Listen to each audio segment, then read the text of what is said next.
guys, hope you're doing well. So let's start with today's topic. तो आज हम बात करेंगे सेंधा नमक के बारे में कि अपने सेंधा नमक क्यों खाना चाहिए, है ना। रॉक सॉल्ट, सेंधा नमक या pink salt is a different. Pink salt एक हिमालयन सॉल्ट होता है और सेंधा नमक जो है वो जो क्रिस्टल जो बोलते हैं ना, क्रिस्टल नमक जो बोलते हैं, तो वो उसको बोलते हैं सेंधा नमक। ठीक है, तो आपको क्रिस्टल भी खा सकते हो आप घर में, मिक्सी में बारीक पीस के उसका नमक बना सकते हो। तो क्रिस्टल नमक सबसे बेस्ट है। ठीक है, कंपेरेटिवली हिमालयन सॉल्ट। ठीक है, हिमालयन सॉल्ट जो है वो भी सेंधा नमक में ही आता है, लेकिन वो पिंक सॉल्ट होता है। ठीक है, तो उसमें जैसे कि सेंधा नमक में जो पोटेशियम मैग्नीशियम की मात्रा ज़्यादा होती है, पोटेशियम मैग्नीशियम जिंक आयरन। ठीक है, और कैल्शियम, मतलब न्यूट्रिशन जो है वो सारे सेंधा नमक में आपको मिल जाएंगे। तो सेंधा नमक को आपने ज़्यादा क्यों इंटेक करना है, मतलब ज़्यादा क्यों खाना है? क्योंकि सेंधा नमक जो है वो जैसे कि जिनको भी थायराइड है, हाइपोथायराइडिज्म है और बीपी है, शुगर है, कोलेस्ट्रॉल है ना। तो ये क्या होता है ना कि आफ्टर ये डिसीज़ आने के बाद में आपको जब आप वो नॉर्मल वाला नमक अगर आप खाते हो तो उसकी जो डिसीज़ है आपकी, उसमें आपको और ज़्यादा प्रॉब्लम शुरू हो जाता है। ठीक है, तो नॉर्मल नमक से क्या होता है ना कि आपका ब्लड प्रेशर भी हमेशा, जिनको भी ब्लड प्रेशर का खतरा है या ब्लड प्रेशर हाई रहता है, तो उन्होंने तो सादा वाला जो नमक है, टाटा नमक, उसे छोड़ देना चाहिए और अपने सेंधा नमक के ऊपर आ जाने चाहिए। मतलब सेंधा नमक से ही आपको ब्लड प्रेशर जो है आपका वो बैलेंस रहेगा। ठीक है, तो और सेंधा नमक के क्या क्या फ़ायदा है, जैसे कि आपका मस्कुलर पेन है ना, नस के ऊपर नस चढ़ जाती है, आपको हमेशा पैरों में ऐंठन रहती है ना, तो उसके लिए भी सेंधा नमक बहुत अच्छा है। उसके अलावा आपको ब्लड प्रेशर के लिए अच्छा है। ब्लड प्रेशर जिनका भी हाई रहता है या ब्लड प्रेशर से हायर साइड में है या ब्लड प्रेशर का खतरा है, जिनको कोलेस्ट्रॉल है, उन्होंने भी सेंधा नमक ही लेना चाहिए।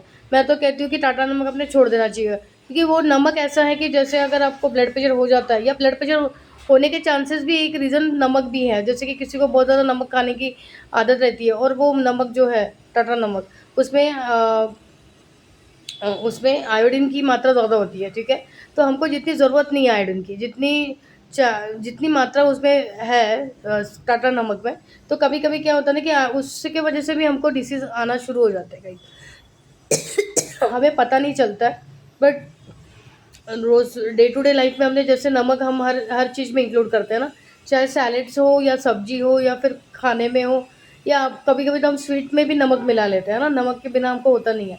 तो नमक से क्या होता है ना कि आपके जो फंक्शनिंग नहीं हो पाता प्रॉपरली, तो उसमें आयोडीन की मात्रा भी ज़्यादा होती है। आयोडीन हमको पालक से मिल जाता है, मशरूम से मिल जाता है, खाने से भी हमको आयोडीन मिल जाता है। उतनी ज़रूरत नहीं है हमें आयोडीन की जितनी कि उसमें इंक्लूड है टाटा नमक में। तो हमें करना क्या है कि हमें जैसे कि आपको डिसीज़ है तो फिर आप देख लीजिए, अगर आपको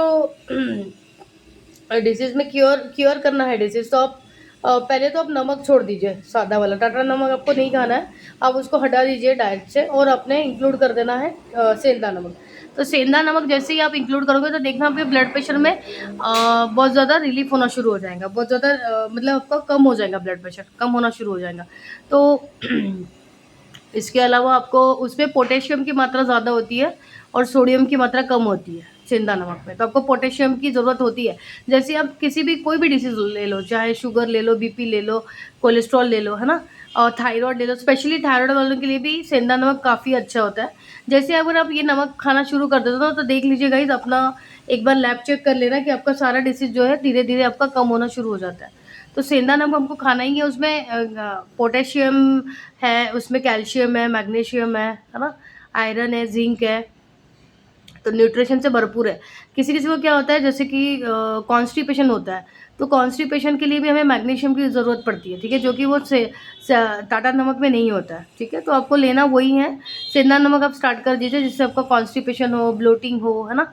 इसके अलावा आपको कोई भी डिसीज़ हो, हाइपोथायराइडिज्म हो, हाइपोथायराइड है, हाइपरथायराइड है, तो उसमें भी आपको रिलीफ हो जाएगा। जैसे आप नमक चेंज करोगे तो आपको कोलेस्ट्रॉल, बीपी, शुगर, तो इसमें सब आपका रिलीफ आना शुरू हो जाएगा और आपका फास्टली आपको वो मतलब बढ़ेगा नहीं, है ना। टैबलेट लेने के बाद में भी किसी किसी को नहीं होता है रिलीफ, वो बढ़ते रहता है और हमको टैबलेट खानी पड़ती है, एलोपैथिक टैबलेट आप खाते रहते हो। तो आपको सबसे बेस्ट है कि स्टार्ट कहाँ से करना है, योगा प्राणायाम से भी पहले हमको स्टार्ट करना है सेंधा नमक से, कि हमें सेंधा नमक ही लेना है। ठीक है। तो टाटा नमक छोड़ देना चाहिए बिल्कुल भी। सेंधा नमक से आप अपना हेल्थ को अच्छा कर सकते हो गाइस, ठीक है। और जिनको नहीं है कोई हेल्थ इशू, जिनको हेल्थ इशू है उन्होंने तो छोड़ देना है सादा टाटा वाला नमक, सिर्फ सेंधा नमक खाना है। और जिनको हेल्थ इशू नहीं है उन्होंने 15 दिन 15 डेज आप सादा नमक और 15 डेज आप सेंधा नमक खा सकते हो, ठीक है। इस तरह से आपको डेली रूटीन रखना है, ठीक है। तो ओके गाइस, मिलते हैं नेक्स्ट वीडियो में। See you later, take care, bye.